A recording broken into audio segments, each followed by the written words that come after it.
Hey guys, welcome to another video. Today we're talking on 5 tips that allowed me to accelerate my learning. All of these tips are independent of each other. All of them can work together with each other. These are tips that have helped me accelerate my learning. Especially the last one. That accelerated my learning by 50%. Let's get started. The first one, figuring out your why. The reason this is really important is because your why allows you to see how urgent the skill is.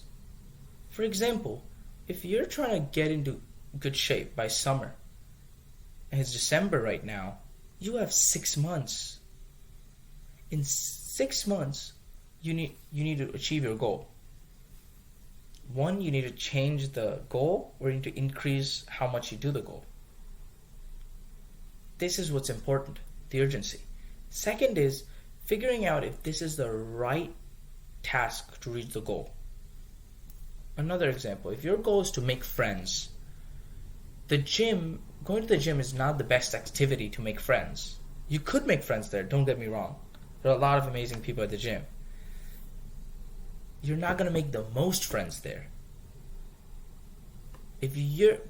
But if you change your goal to getting into shape and meeting people, then that makes sense. Then the gym is an amazing place, amazing activity to go to the gym.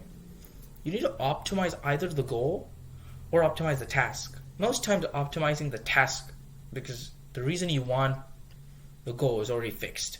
Tip 2, weaknesses and limitations. Everyone has a lot of weaknesses and limitations. I do too, a lot of them. But I'm trying to get over all of them. The ones I'm pertaining to is the ones focused on learning. Figuring out these limitations is really hard. A lot of self-reflection has to be done. For me, my 2 big weaknesses when it comes to learning a skill is laziness and procrastination.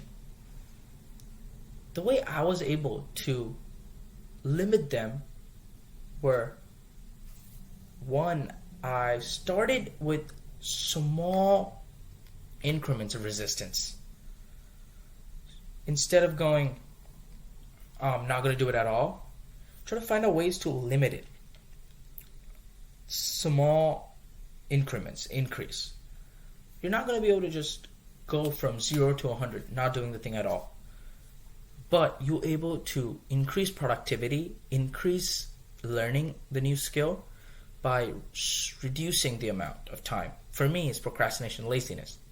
Also, you could optimize your schedule. I realized I'm really bad at taking small breaks. The 5-minute breaks, the 10-minute breaks. I increase my schedule to 2 hours worth of doing something and then taking a 30-minute break. I procrastinate a lot. So the 5-minute break would become a 10 to 15, 15 to 20, 20 to 30 anyway. Rather just take the 30-minute break, do a 2-hour long amount of work. Step 3, the most important one for me, is make it into an activity. I'm not going to be able to learn the skill if it's not an activity. I see a lot of people tell me, do the skill, do the skill, do it. What does that mean? Instead of me writing, I'm going to do Python, I could say, I'm going to do this thing in Python. For example, data structures, algorithms. Same with working out. You don't write, I'm going to do workout. You're going to say, I'm going to do legs today. I'm going to do chest and triceps today. The way you can make an activity, stops you from wasting a lot of time. I waste a lot of time just looking at it and going, I need to do Python. What do I do? That's the thing. Making that stops you from wasting time, gets you ready, and it's more exciting. A really bonus tip, watch a complete tutorial, buy a course, watch or see a guide. Really helpful. They're all condensed. The YouTube videos that are 12 hours long, 2 hours long, allow you to get all the information. Also, they're structured in courses and these guides, going from intermediate to advanced, or from beginner to intermediate. That's YouTube videos I look at when I was learning Python, from beginner to intermediate, allowing me to get the whole guide in one set. I can also break the videos down in days. Activity 1 is the first 30 minutes. 1 hour is day 2. The next 1 hour is day 3. Really good to break these big tasks into smaller ones. If you have a full guide, a full course, that's really helpful. Step 4, increase the time. For some of my tasks, really hard to go, I'm going to do 2 hours in Python for this task. Easier to go 10 minutes, then 15, then 20, or weekly. Weekly you start 30, then 45, then 1 hour. For me, the 2 reasons for doing this is, 1, don't get overwhelmed. Or I see so many people get overwhelmed when they start a task. You're not going to go through with it for a year or 6 months if you get overwhelmed on day 1. Don't get overwhelmed. Start small. Build up as you go. The second one is, you're going to get bored if you do something for 2 hours because you don't know a lot about it. Simple thing. If you don't know anything about watching a sport and you watch the sport for 2 hours, you'll hate it. 10 minutes, it's fine.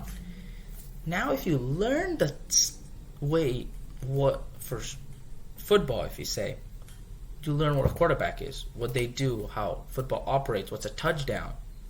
All these small, minute things, once you learn, 2 hours of watching the Super Bowl is not that boring anymore. You understand what it is. If you start small, you don't get bored if you don't know a lot. When you start at 2 hours and you don't know a lot of the skill, you're going to get bored. And that's not going to allow you to keep learning. The main goal that these 5 tips all have in common is, it's finding ways so you keep doing the task. The more times you do the task, the better you get at it. And that will accelerate your learning. The 5th one that you all been waiting for, the one I believe is the most important. I found this when I was in February, 2 months ago, or 3 months ago. I was learning how to do Python. I was learning how I could find APIs. A simple way to explain API is, you use Python to use a website. For me, I was trying to learn how to use ChatGPT API. For that, you have whatever you want. You give that information to ChatGPT, you get its answer, and you print the output wherever you're working on Python. I wanted to learn the skill better, but I never get excited about the task. I'm always doing the 2 hours and I'm done. That's good. Then I realized I spend 2 hours every day or every other day on getting feedback on my podcast. I'm trying to get better at communication, so that's why the feedback really helps. It takes me 2 hours to write everything down, see how I can better it. I went, whoa. I could take the information that I'm learning in Python, figure out a way to automate that, get the file, upload the file, transcribe it, get it in writing, put that on ChatGPT API. That gives me feedback on what I did wrong, on how I can improve. That was amazing. I went, okay, I'm gonna start right now. I made the whole thing. I made a function that takes in the file to transcribe it, then takes the transcribed file into ChatGPT API, figures out what I need to improve, and prints it. After that, I was thinking, wouldn't it be amazing if I had a website instead of going there, opening Python script, doing all of that? Rather, I could have a website.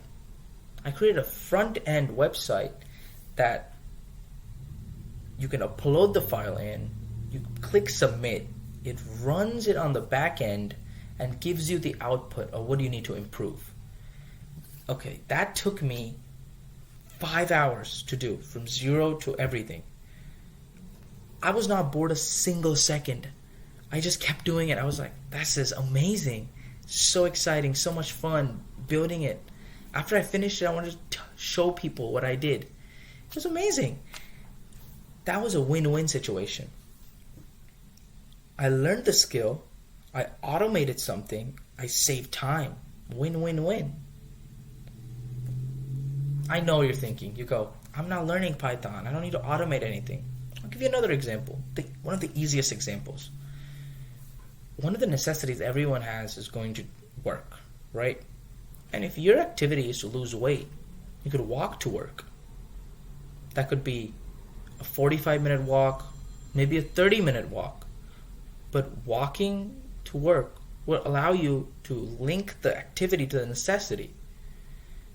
So it's a win-win. You get cardio, you reach your job, all of that. This ability to link your activity to a necessity allows you to, one, fit it in your schedule. You can't use the excuse again, I don't have time, because you're linking it to a necessity that you have to do. 2, you learn it more. You're doing it over and over again, and you're excited because that's automating it. Walking to work is cool. 1, because the time that you're going to take to drive is quicker.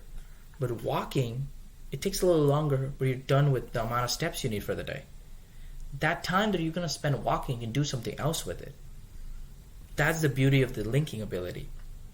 And these 5 tips are ones that resonated with me a lot. I hope these help you. Just using one of them is really valuable. Also, please watch the video on Power of Habits I created. It's on my channel. It allows you, this one and that one are really interrelated on learning, accelerated learning, and getting good habits and bad habits. It's really interrelated, just from different perspectives. Thank you so much for watching this video, and I'll see you next time. Bye.